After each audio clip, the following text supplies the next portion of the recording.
जद केस पवाता वड्डा कोई तेरे आजू माइंड मीटर च जद आके 4 सिपाही तन्ने लेके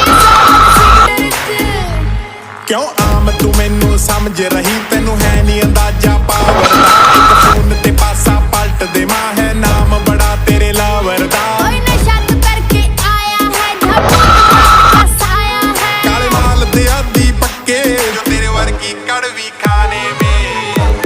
तन्ने जेल कराऊंगी छोरे मर डैड दरोगा थाने में ओ साडी गड्डी पीवी नंबर दी तुम्हें तेरे लई हरियाणे में तन्ने जेल करा दूंगी छोरे मर डैड दरोगा थाने में